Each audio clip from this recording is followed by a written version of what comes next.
Boa tarde, pessoal, tudo bom? Sejam bem-vindos a mais esse webinar da Carel. Hoje a gente vai falar um pouco sobre as unidades condensadoras ELS e essa nova versão, né, a versão para CO2. Espero que seja uma tarde muito proveitosa para vocês. Hoje a gente ainda vai ter mais uma apresentação sobre PRAC transcrítico do Rafael Santoro mais para o final do dia, então aproveitem. Em respeito a todo mundo que já chegou no horário, eu vou começar nesse horário às 14 horas para a gente não atrasar muito, tá bom? Só me confirmem se o áudio está ok, se vocês estão me escutando bem, se tem algum problema. Legal, boa. Já tem uma confirmação. Vamos começar então. Bom, pessoal, antes da gente começar, eu vou passar só umas regrinhas de como que a gente está organizado hoje para facilitar o nosso desenvolvimento, tá? Então, a gente hoje tem dois botões, que é o botão do chat e o botão do Q&A, perguntas e respostas. No chat, vocês podem colocar comentários, colocar problemas técnicos, que a gente tem uma pessoa, o Rafael Santoro está aqui comigo hoje, ele está cuidando dessa parte, então se vocês tiverem qualquer problema técnico, se não estiver me escutando, se estiver travando, nos avise e a gente vai tentar resolver isso o mais rápido possível, tá? E na aba Q&A, perguntas e respostas, vocês podem mandar suas perguntas. Hoje, como é uma apresentação um pouco maior, nós vamos deixar um espaço reservado no final da apresentação para responder todas essas perguntas. Então, durante a apresentação, se vocês quiserem já ir mandando as suas perguntas, as suas dúvidas, lá no final a gente vai tentar responder todas elas ou a maior quantidade possível, beleza? Vamos lá, então. Então, dando sequência a essa apresentação que faz parte da Atmo, no evento da VTS, a Virtual Trade Show, com uma proposta natural, a gente resolveu trazer dentro desse espaço o lançamento da nossa nova versão da unidade ELS para CO2. Então, dentro dos tópicos que a Carel vai abordar no dia de hoje, a gente vai falar sobre unidades semi-plugin, tá? Então, para começar, o que é o ELS Box, né? De onde surgiu isso? O ELS Box é uma unidade condensadora de alta eficiência que contempla compressores do tipo BLDC, válvulas de expansão eletrônica, o controle integrado, o inversor, numa única unidade pronta para instalação. Então, ela já vem pronta tanto a parte mecânica quanto a parte elétrica, a gente só precisa fazer a conexão das tubulações e a interligação da parte elétrica. E essa unidade, até hoje, a gente tem comercializado ela principalmente para HFCs, né? Para R410 aqui no Brasil e para alguns outros refrigerantes de baixo GWP, como 448, 449.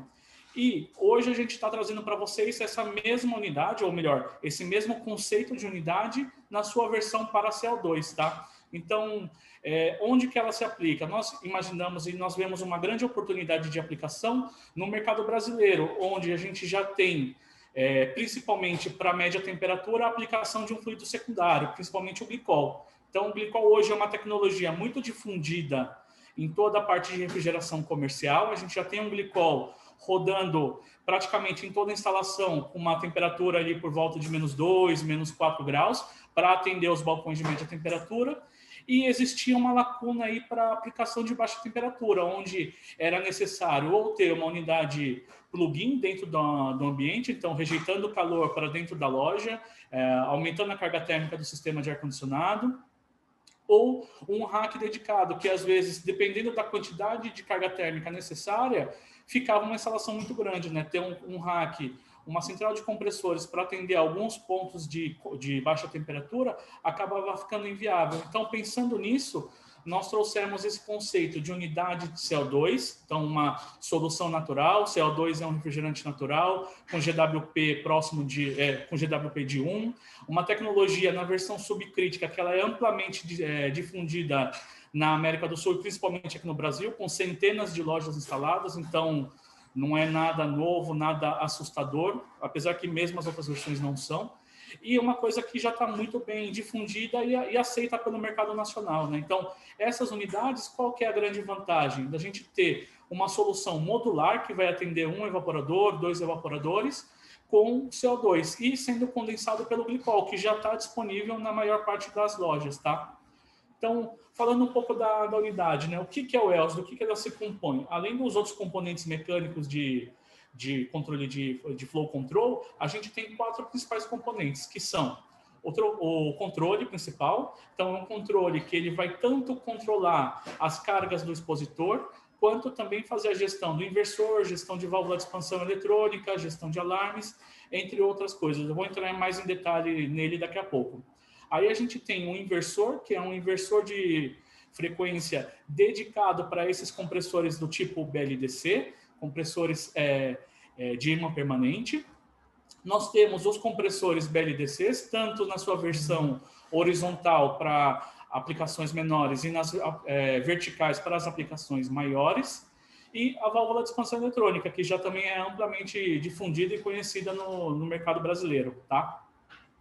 Falando um pouco sobre BLDC, né? O que é BLDC? Por que vale a pena esse tipo de tecnologia?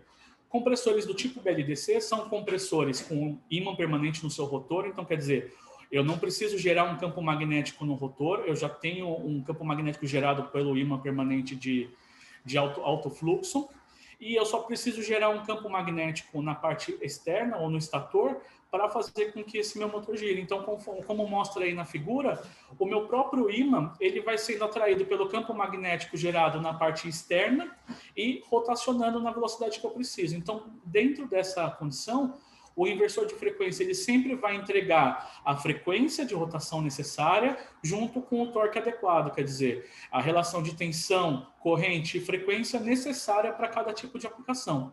E esse tipo de compressor, diferente dos compressores tradicionais, ele foi pensado para ser um compressor variável. Então, toda a sua construção mecânica propicia que ele tenha a possibilidade de trabalhar com uma alta eficiência em cargas parciais. Então, dando uma olhada um pouco no perfil de aplicação, quando nós vamos fazer um selecionamento de sistema, eu sempre dimensiono, ou sempre é dimensionado o sistema a partir da carga de projeto, que leva em conta uma determinada quantidade de calor que ingressa do lado externo, uma temperatura externa numa condição um pouco mais crítica, a entrada de produto, e isso durante o dia, durante a operação da loja, ela vai se modificando. Então, quer dizer, quando eu tenho portas fechadas, eu tenho os produtos já em temperatura, eu tenho um dia mais fresco, tudo isso vai influenciar e vai alterar a carga térmica. E, consequentemente, a gente vai sempre trabalhar, ou a maior parte do tempo, vai operar em cargas parciais. Aqui, mostrando na parte de baixo, eu tenho uma distribuição de como que opera o sistema durante as cargas parciais. Se a gente der uma olhada, a maior parte do tempo, o sistema vai estar operando com carga parcial. Então, é aí onde a gente tem uma grande vantagem. E na parte superior desse gráfico, eu mostro para vocês aí uma comparação da eficiência energética entre um compressor on-off e um compressor variável. Quando eu estou lá em 100%, quer dizer, a plena carga, naquela condição, pelo compressor on-off não ter nenhum intermediário, ele com certeza é mais eficiente. Mas em todo o resto do perfil, onde eu tenho uma possível variação da carga térmica, que é o que mais acontece, o compressor BLDC ele vai ter uma eficiência melhor. Então, eu trabalho em cargas parciais e trabalho com uma maior eficiência.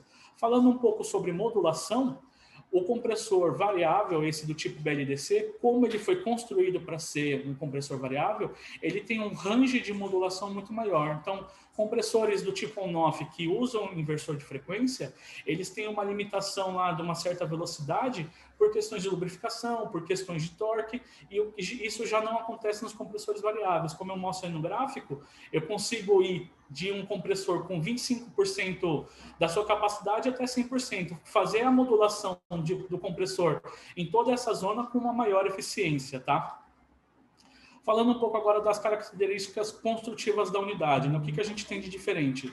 A gente pensou muito, por ser CO2, nas proteções. Então, a unidade ela foi desenhada para que toda a parte de alta pressão, quer dizer, da descarga do compressor para frente até antes da válvula de expansão eletrônica, o sistema esteja preparado para suportar uma pressão de até 60 bar, que dá mais ou menos 22 graus, tá? E para o lado de baixa pressão, quer dizer, da saída da válvula de expansão até a sucção do compressor, ela vem desenhada para operar até 35 bar. Então, todos os componentes eles são testados e homologados para trabalhar nessa faixa de pressão.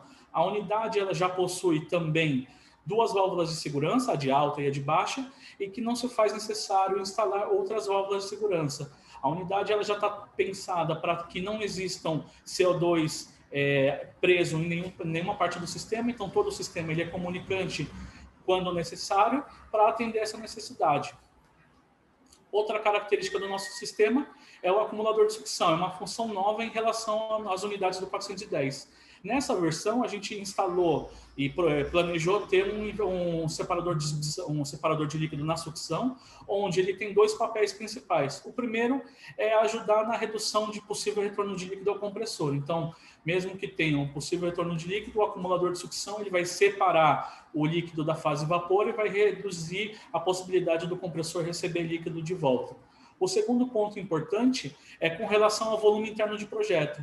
O CO2, por ser um refrigerante muito volátil e trabalhar com pressões um pouco mais elevadas, a gente se preocupou em ter espaços internos dentro da unidade para que esse CO2, em um momento de parada por degelo ou mesmo parada da unidade para manutenção, ele tenha espaço interno para que ele se expanda sem aumentar demais a pressão do sistema.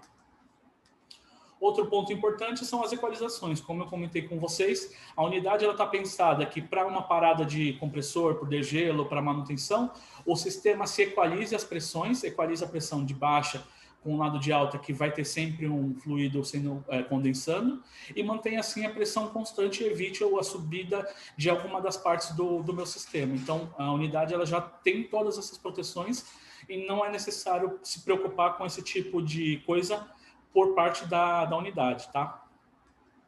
O outro ponto importante são o trocador de calor que a gente está utilizando. A gente está utilizando um trocador de calor que ele foi dimensionado para operar com uma condensação entre 0, que é o mínimo, o limite inferior do envelope do compressor, eu vou falar um pouco mais disso mais para frente, até 20 graus Celsius. Então, a gente pode trabalhar aí até 58 bar de pressão, porque a válvula de segurança está dimensionada para 60. Então, a gente tem aí uma faixa de segurança.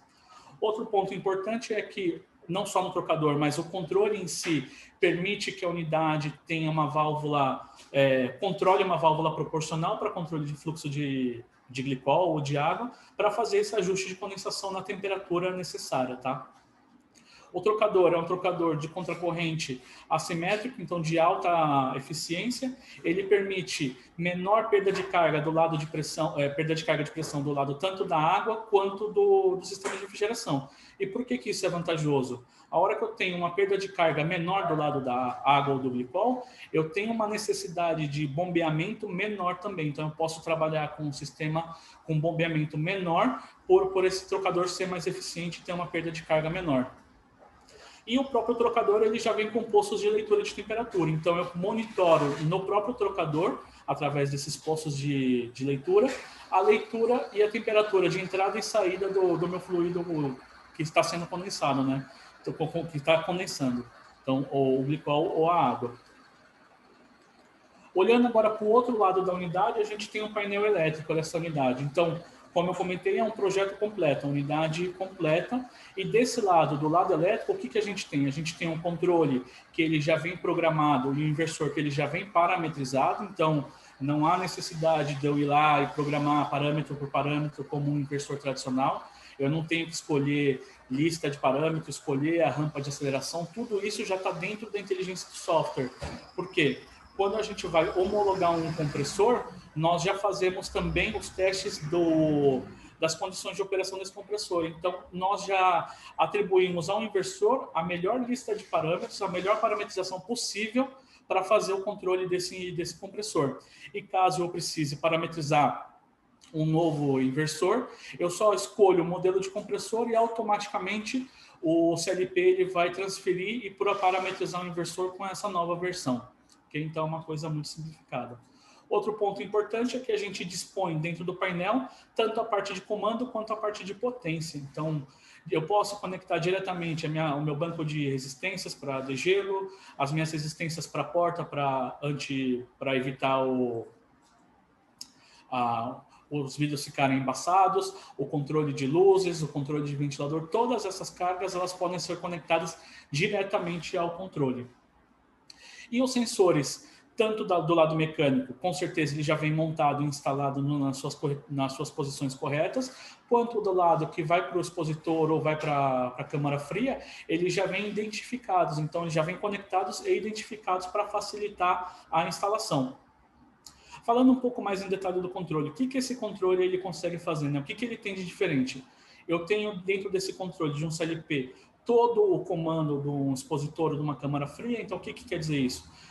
Sistema de degelo, e além de ser um degelo do degelo tradicional, a gente tem funções especiais de degelo, os degelos que a gente chama de inteligente, onde ele vai monitorar e vai atuar sempre que é necessário ou sempre que as condições necessitarem de um degelo, tá? Então eu posso dessa forma tanto reduzir o tempo de degelo, então posso trabalhar com degelos menores e mais espaçados quando necessário. Então, dependendo da umidade externa, da quantidade de abertura de portas, isso vai influenciar na abertura e na formação de gelo dentro do evaporador, e o controle ele tem uma lógica inteligente que ele vai monitorar isso e forçar um degelo sempre que necessário.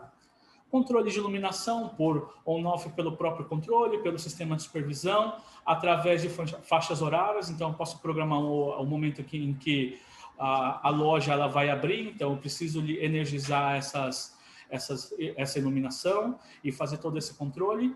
Controle de ventilador variável, eu tenho uma saída dedicada para um possível ventilador variável no evaporador para ajustar a necessidade e a capacidade do meu sistema. Eu tenho um controle de gestão de alarmes, então nessa interface de uma IHM com uma tela com IHM, eu consigo fazer tanto a leitura dos alarmes da unidade, quanto da parte mecânica, quanto da aplicação. Então, eu consigo fazer toda a gestão de alarme pelo próprio controle. Eu tenho um controle de dia e noite, então, alteração de set point, ajuste de iluminação, ajuste de ventilação, a gente consegue fazer tudo isso durante essa mudança de dia e noite, tá? E uma parte importante aqui que eu preciso colocar para vocês é o controle da resistência de orvalho. Então, no controle de resistência de orvalho, eu vou ter também uma forma inteligente em que eu posso monitorar a temperatura do vidro ou estimar essa temperatura e manter as resistências ligadas sempre que necessário para manter as minhas portas, os meus vidros, acima do ponto de orvalho, evitando assim a formação de condensação nesses vidros. E a parte mais importante, que é a gestão tanto da válvula de expansão eletrônica quanto a gestão do inversor, tá? Eu vou falar um pouco mais disso mais para frente. Outra função interessante e de muita ajuda é essa IHM simplificada, tá? Então, eu tenho uma IHM intuitiva, onde eu tenho as principais informações da minha unidade para um debug fácil lá no campo ou durante o mesmo comissionamento. Eu consigo visualizar todas as minhas informações da unidade num único lugar, numa única IHM. Bom, falando um pouco sobre o controle que o sistema faz, tanto do compressor quanto da válvula de expansão, tá? Nós temos dentro do controle o que a gente chama de controle de envelope de operação. O que quer dizer isso? O controle, ele sabe exatamente qual que é o espaço em que o compressor pode operar, isso com relação a pressões de sucção, mínima e máxima pressão de sucção, mínima e máxima pressão de descarga, correntes nesses pontos, e ele monitora a operação do compressor. E sempre que o sistema tende, por qualquer razão, a sair dessa zona ótima de operação, o sistema ele vai agir de forma a tentar trazer sempre o ponto de operação para dentro para dentro do envelope do compressor. E como que a gente consegue fazer isso? Através do controle do compressor pelo inversor, então acelerando ou desacelerando esse compressor. Um exemplo é, por exemplo, alta pressão de condensação. Eu posso voltar para dentro do ponto de operação dentro do envelope do compressor, desacelerando o compressor. Ou, por exemplo, alta pressão de sucção, ou o famoso MOP, né? Então, o que eu faço nesse caso? Eu faço uma atuação em conjunto da válvula de expansão eletrônica e do compressor. De que forma? Acelerando o compressor para tentar reduzir a pressão de evaporação e, ao mesmo tempo, fechando a válvula de expansão. Então, dessa forma, o sistema ele sempre vai trabalhar compressor e válvula de expansão eletrônica para manter a operação dentro do envelope de operação, o envelope que o fabricante do compressor determina. Outro ponto importante são as funções de retorno de óleo, tá? Então, o que acontece?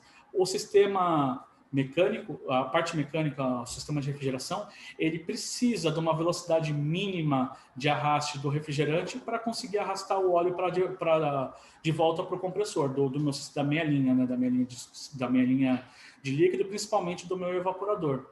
E o que acontece? Quando eu tenho uma modulação do meu compressor, essa velocidade de arraste dentro da tubulação ela também vai variar proporcionalmente à velocidade do compressor. Quando o compressor ele começa a operar muito tempo em cargas parciais ou reduzindo a velocidade de operação, a velocidade de arraste ela também diminui e assim eu diminuo o retorno de óleo para o compressor.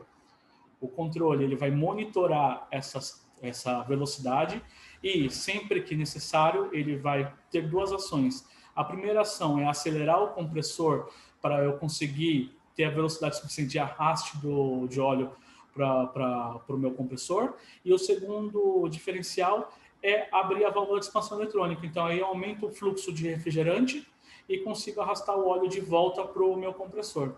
E como o sistema ele já prevê acumulador de sucção, separador de líquido, isso não é um risco para o meu sistema, tá? E uma outra característica do controle é o que está muito na moda, que o pessoal tem pedido muito, que é a questão do IoT, a internet das coisas, a inteligência artificial. Como que nós podemos fazer isso?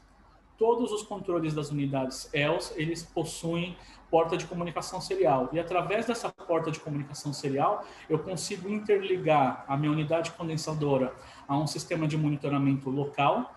E dentro desse sistema de monitoramento, eu posso fazer a leitura e armazenar várias informações diferentes. E integrando isso à plataforma do Remote Pro, que é um sistema de hipervisão de vários pontos, lá no Remote Pro eu consigo trabalhar essas informações coletadas por vários equipamentos e trazer essa informação em forma de dashboard e também com alguma inteligência artificial de processamento de informação, trazendo um valor agregado para aquele dado coletado, tá? O que a gente tem de resultado esperado ou o resultado que a gente tem de campo dessa aplicação?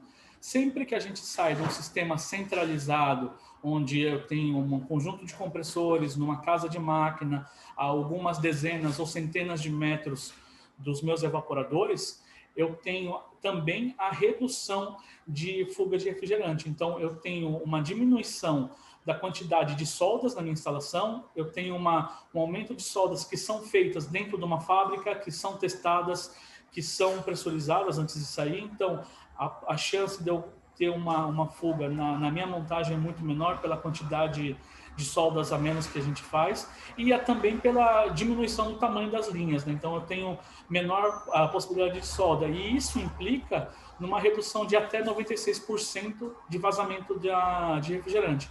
Isso são dados estatísticos que a Carel vem coletando durante esses vários anos que a gente vem trabalhando com as unidades de HFC e a gente consegue ter esse resultado como um comparativo entre um sistema centralizado e um sistema distribuído, um sistema com unidades condensadoras semi-plugins. Outro ponto importante é a redução da carga de refrigerante, né? Imagina que quando o rack está lá na casa de máquina e eu tenho centenas de metros de linha de líquido, toda aquela tubulação da linha de líquido ela tem refrigerante para ser preenchido em forma líquida. Então, essa é uma carga de refrigerante que tem que ser adicionada ao sistema, mas que de fato não está gerando frio, né? Ela está ali para preencher a linha. Além do grande tanque de líquido, o condensador, então toda essa tubulação ela precisa estar preenchida. Uma vez que eu trago a unidade para perto do meu evaporador, eu tenho uma tubulação menor, eu tenho um sistema menor, a carga de refrigerante ela também é proporcionalmente menor dentro dessa aplicação. Então, eu consigo reduzir de 70% a 80% a carga de refrigerante quando eu comparo uma aplicação centralizada para uma aplicação distribuída como essa do ELS. Então, são algumas características que a gente vem observando e de fato, comprovando com as nossas experiências em campo. Outro ponto importante é a estabilidade de temperatura. Quando eu tenho um sistema, eu estou fazendo bastante comparação com o sistema centralizado, que é o que é mais utilizado, tá? Quando eu tenho um sistema centralizado, eu tenho uma única linha de sucção atendendo a diversos evaporadores com condições de aplicações diversas. Quer dizer, eu posso ter um evaporador lá que já está quase perto do set point, eu tenho um outro evaporador que acabou de voltar do negeiro, então eu tenho uma carga térmica alta, eu tenho um terceiro evaporador lá que pode estar até bloqueado. Então, eu tenho cargas térmicas diversas em aplicações diferentes. E para atender o pior evaporador, eu sempre vou ter que manter uma pressão de evaporação mais baixa possível. E isso causa com que, para alguns evaporadores, eu tenho excesso de carga térmica e para outros eu tenho falta. E uma forma de compensar isso é acabar ligando e desligando válvulas de expansão ou fazendo o controle, o ciclo on-off nesses evaporadores. Essa variação de ciclo on-off em cada um desses evaporadores faz com que a minha temperatura interna ela também varie. Então, eu vou sair do meu set point, quando eu desligo a válvula de expansão, eu volto a aquecer o ambiente, porque entra calor no meu evaporador, na minha câmara fria, no meu expositor, e aí eu subo até set point mais diferencial, onde eu ligo de novo a refrigeração e eu fico modulando, sempre subindo e baixando a temperatura, que é essa linha azul que vocês estão vendo no primeiro gráfico. Então, todo o tempo o meu sistema está ligando e desligando, gerando frio e parando, gerando frio e parando. Essa variação de temperatura também implica numa variação da minha umidade interna da câmara. Então, eu tenho um sistema muito menos estável quando eu tenho uma variação de temperatura, a variação de umidade ela ocorre junto. Já quando eu tenho um sistema como o ELS, onde eu tenho uma modulação constante do meu compressor atendendo a minha carga térmica necessária, vai chegar um ponto no meu sistema onde a minha lógica de P&D ela vai encontrar um ponto ótimo em relação à carga térmica do meu ambiente com a capacidade da unidade. A hora que eu chego nesse ponto onde eu tenho exatamente a carga térmica com a capacidade da unidade, eu tenho um ponto onde já não tem mais variação de temperatura, né? Não tenho mais diferença de temperatura. Então, eu estabilizo o meu processo, eu tenho uma temperatura de operação muito mais estável e eu também ganho isso na minha umidade como uma consequência. Então, principalmente onde eu tenho produtos sensíveis à variação de umidade, eu vou ter um ganho muito grande aí de estabilidade, ganho de vida de shelf life ou vida de prateleira do produto. Então, eu vou aumentar a durabilidade dele além da qualidade desse produto, tá? Outro ponto importante, o que a gente tem visto bastante em campo, é a facilidade que o sistema de monitoramento traz para as unidades ELS. Quando eu conecto essa minha unidade a um sistema de monitoramento, eu tenho acesso a muitas informações que se eu tiver só com a tela se eu não tiver acesso a isso, eu não vou conseguir visualizar. Por exemplo, variação de requisição do compressor, a velocidade que ele está no momento, o consumo elétrico dele, abertura de válvula, superaquecimento, temperatura de evaporação. E esse conjunto de informação, a hora que eu trago essa informação para dentro de um sistema de supervisão, eu armazeno e consigo criar gráficos, ou do histórico, ou em tempo real, eu consigo ter um diagnóstico, uma visibilidade do que está acontecendo com a unidade de uma forma muito mais eficiente. Então, eu consigo, desde um acesso remoto, olhar para uma unidade e entender como que o que está acontecendo com ela, qual o comportamento, quais são as possíveis causas dessa anomalia e como resolver. Então, eu posso já enviar um técnico para campo munido, primeiro, se necessário for, componentes para fazer a substituição ou um caminho de como realizar, de como fazer esse diagnóstico dessa informação. Então, tudo isso, aliando as informações que a unidade ELS ela consegue gerar e o sistema de monitoramento para armazenar e facilitar a leitura dessa informação, me permite que eu tenha uma manutenção muito mais fácil e simplificada, facilitando a pós-venda desse tipo de sistema também, tá? Falando dos tipos de operação que a gente tem para essa plataforma, tá? O que a gente pode fazer? O nosso primeiro caso, eu trago um exemplo, por exemplo, do mercado brasileiro, do glicol, onde eu já tenho um chiller que pode ser com refrigerante natural, pode ser com propano. A gente já tem até algumas lojas no Brasil operando dessa forma, com um compressor variável de propano, fazendo o resfriamento desse chiller, que vai tanto alimentar os expositores e câmaras de média temperatura, quanto realizar a condensação dessas unidades de CO2. Tá? Então, a gente tem até um projeto feito por um dos nossos clientes, patrocinado pela Unido, que tem esse tipo de tecnologia, com compressor variável de propano e compressor variável de CO2, né, nessa arquitetura. Evaporadores de média temperatura atendidos pelo chiller, pelo glicol, e evaporadores de baixa temperatura com expansão direta de CO2. Uma outra forma que a gente pode trabalhar com as unidades de CO2 é ter uma unidade com um cascata completo. Então, nesse caso, eu posso fazer uso de uma água, de uma CAG, de um ar-condicionado, por exemplo, uma água de serviço aí próximo dos 10 graus, para fazer a condensação das minhas unidades, tanto da unidade de média quanto da unidade de baixa, as duas operando com CO2 e fazendo expansão direta nos evaporadores com CO2. Então, existem essas duas possibilidades. E aí a pergunta que sempre fica como que a gente pode fazer, né? Precisa ser uma unidade, um evaporador para cada unidade? Se a unidade for muito grande, se a unidade for pequena, como que a gente pode fazer?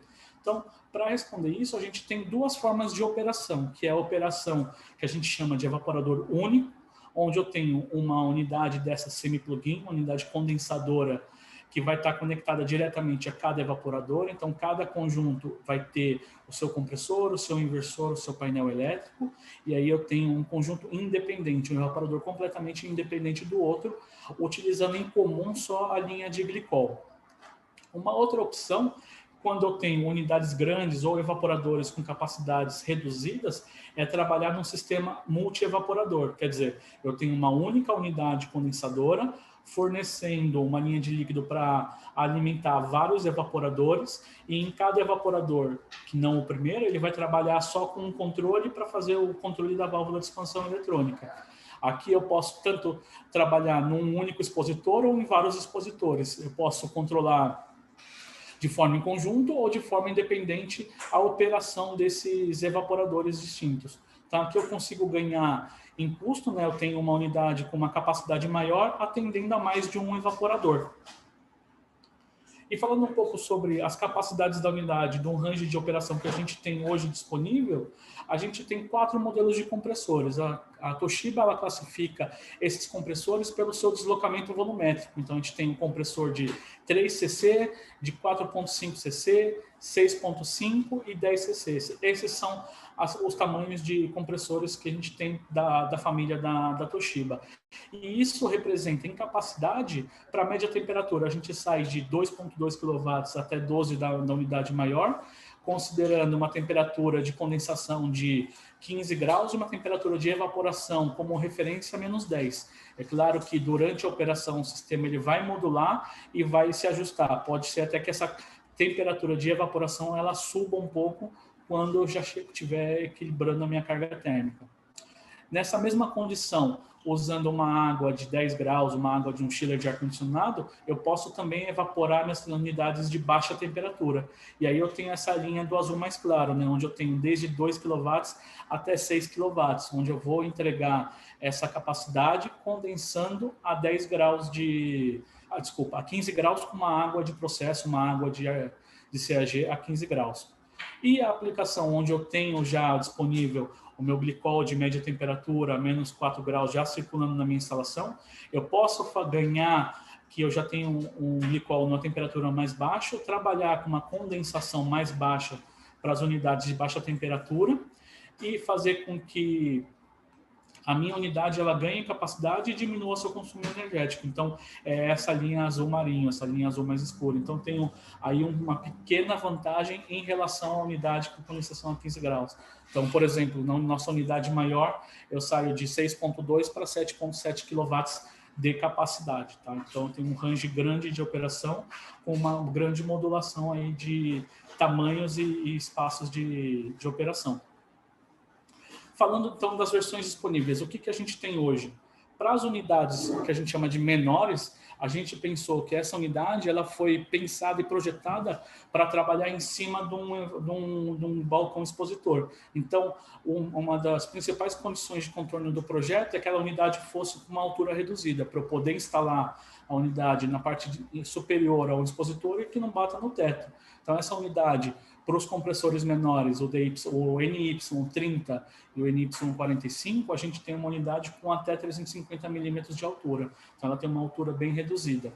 Ela foi pensada também para trabalhar como evaporador único, então a válvula de expansão eletrônica ela já está integrada dentro da própria unidade e eu só preciso conectar a minha linha de líquido expandida e a minha sucção na unidade, e eu não preciso ter nenhuma válvula dentro do meu expositor, né? Todo o controle pode ficar aqui dentro. Inclusive, as válvulas GBC de controle de fluxo, elas estão dentro da própria unidade, né? Não se faz necessário. E para as unidades maiores, a DY67 e a RY100, que são unidades com capacidades maiores, elas já foram planejadas e projetadas para operar, para atender tanto a câmaras frias, onde a capacidade frigorífica é maior, ou em alguns casos onde eu preciso ter a minha capacidade da minha unidade distribuída em várias unidades. Então, todas as unidades maiores, elas já são planejadas para ter um separador de óleo na linha de alta, que garante assim uma melhor separação e uma menor emissão de óleo para os meus evaporadores. Então, isso facilita na hora de eu fazer o meu retorno. Eles já permitem também a instalação das válvulas de expansão eletrônica, mesmo da unidade principal, nos evaporadores. Então, aqui eu posso ter mais de um evaporador. E ela me permite também trabalhar, ela vai ter umas dimensões um pouco maiores, ela vai ser um pouco mais alta, porque essa versão de unidade ela vai trabalhar com compressores verticais, tá? Então, essa é uma unidade que ela já está em fase final de projeto, a gente já está começando os testes, nós já vamos começar os testes em laboratório dela, e a previsão é que ela já esteja disponível para venda agora no Q3, a partir do terceiro quarter, aí, na metade do ano, para comercialização. Então, essas são as versões de unidades disponíveis que a gente tem e a faixa de aplicação que a gente vai ter disponível hoje, tá? Bom, pessoal, eu corri bastante, eu acho que eu consegui acabar mais ou menos no tempo, a gente deixou separado, a gente tem um tempo agora para perguntas e respostas, eu não sei se já tem alguma pergunta, se vocês têm alguns comentários para dar uma olhada. O Rafael acho que já separou algumas perguntas aqui para a gente. Eu deixo meus contatos aqui embaixo, para quem precisar entrar em contato, tirar alguma dúvida. Acaba que essa apresentação, num tempo tão curto, é mais para a gente passar uma ideia geral da unidade, do que a gente está planejando, do que a gente tem, mas estamos super disponíveis para entrar em contato e conversar do que a gente pode atender vocês. Deixa eu dar uma olhada aqui. O Rafael já separou algumas perguntas para a gente.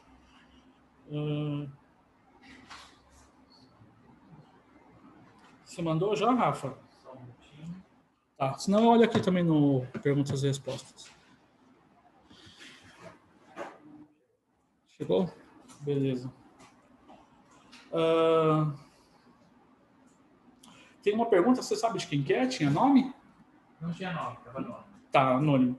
Perguntando assim, o que acontece se a temperatura de evaporação ou de condensação do compressor sair dos limites do envelope? Bom, existem algumas etapas, né, quando o controle quando isso vai acontecer. A primeira etapa é que eu tenho dentro do controle bem claro qual que é o envelope de operação. Sempre que o ponto de operação ele tende a sair do envelope, o controle, antes que ele saia, já começa a tomar algumas ações, como, por exemplo, se ele vai subir para cima, quer dizer, superar a máxima pressão de condensação do meu sistema, o primeiro ponto é não acelerar mais o compressor. Se ele vê que a tendência é subir, antes de chegar no limite, ele vai começar a não acelerar mais o compressor. Cheguei no limite, ele começa a desacelerar de uma forma mais branda, tentando voltar para dentro do envelope numa zona segura. Ultrapassei esse limite, ele vai desacelerar numa taxa um pouco mais acentuada para garantir o retorno disso, e se mesmo assim eu não conseguir voltar para dentro do envelope, depois de alguns minutos o sistema ele vai me alarmar e vai desligar a unidade por segurança. Por segurança, essa unidade ela vem projetada para que ocorra 5 rearmes automáticos, quer dizer, dentro de 2 horas, se esse alarme ocorrer até 5 vezes, automaticamente a unidade ela vai rearmar, vai esperar o tempo de alarme e depois vai reativar. Se acontecer mais de 5 vezes, quer dizer, é um problema crônico e com um risco muito alto, o sistema ele vai pedir um reset manual. E aí que vale o sistema de monitoramento. Sempre que essa unidade estiver integrada a um sistema de monitoramento, eu posso receber uma notificação através de um e-mail, através de uma mensagem SMS ou mesmo de uma mensagem Telegram. E aí o operador, a pessoa de manutenção pode, tanto pelo sistema de monitoramento, entender o que está acontecendo por essa loja e fazer um rearme manual à distância também, se necessário for. Então, existem essas possibilidades. A gente tem mais uma pergunta? Tem mais uma pergunta aqui, o Rafael está mandando. Antes temos um no chat do Oeste. Tá, eu vou responder aqui, essa segunda eu já vejo do chat. O set point do controle da unidade é por temperatura ou por pressão? Legal, pergunta bacana. Nesse tipo de unidade, eu sempre vou trabalhar com set point por temperatura. O controle internamente ele tem uma lógica de PID, então proporcional, integral e derivativo, que ele vai monitorar a minha temperatura da minha operação com o meu set point e vai gerar uma requisição de 0 a 100%. Quando eu tenho mais de um evaporador, eu tenho essa requisição ponderada, né? Então, considerando as capacidades de cada evaporador, eu vou ponderar essa requisição e gerar uma requisição para o compressor de 0 a 100%. Por que a gente trabalha com temperatura e não por pressão? Nesse caso, é mais interessante trabalhar por temperatura, porque sempre que eu tiver com a minha requisição de pressão, de temperatura atendida, quer dizer, eu estou próximo do meu set point, o sistema ele pode começar a desacelerar e ao desacelerar, ele vai incrementar a pressão de evaporação do meu evaporador. Então, eu posso trabalhar com uma pressão de evaporação mais alta, que resulta em uma taxa de compressão menor, então um consumo energético menor, e também a hora que eu tenho uma pressão maior, eu tenho uma densidade de fluido maior, então eu consigo deslocar mais massa de refrigerante com o mesmo deslocamento volumétrico. Então eu ganho eficiência. Então, se eu trabalhasse por pressão e mantivesse um set point constante de pressão, eu perderia essas vantagens de poder modular o compressor conforme a minha necessidade, tá? Então, é por isso que a gente trabalha com set point em temperatura para aumentar a eficiência da unidade. E a pergunta no chat, vamos ver. O Rafael pergunta, né? Esse sistema também utiliza a válvula de expansão para resfriamento do compressor?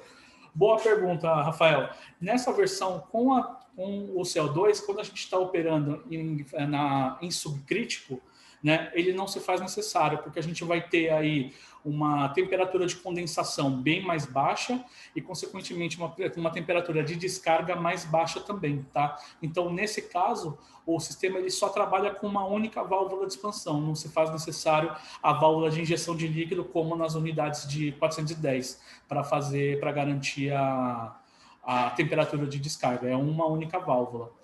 A Carel, lá fora, lá na Itália, ela tem trabalhado também em versões transcríticas dessa unidade. E aí sim se faz uso de 2 ou 3 válvulas para atender um sistema transcrítico completo. Mas no nosso caso, onde a aplicação é subcrítica, apenas uma única válvula por unidade, tá?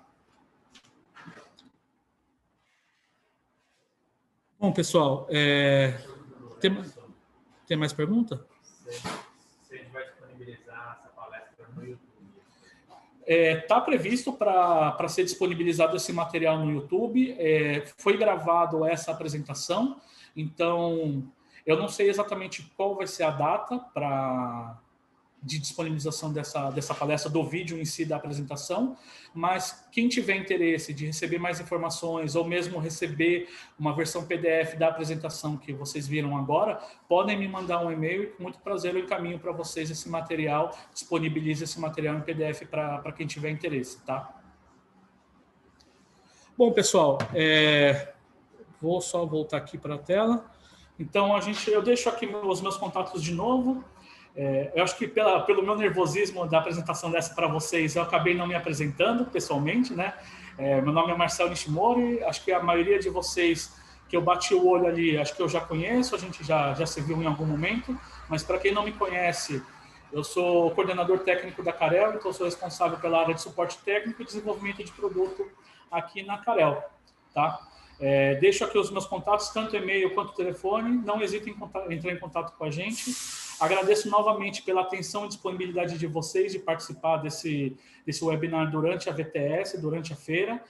Quem ainda não teve a oportunidade, dê uma passada lá no stand da Carel na feira, lá na VTS. A gente vai estar lá para atender vocês também. E agora, depois, às 17 horas, a gente vai ter uma apresentação também do Rafael Santoro falando sobre CO2, só que agora para sistemas centralizados, em aplicações transcríticas, tanto o controle para o rack de compressores, quanto todos os acessórios que a Carel consegue fornecer para um sistema transcrítico, tá? Muito obrigado novamente e aguardo vocês lá.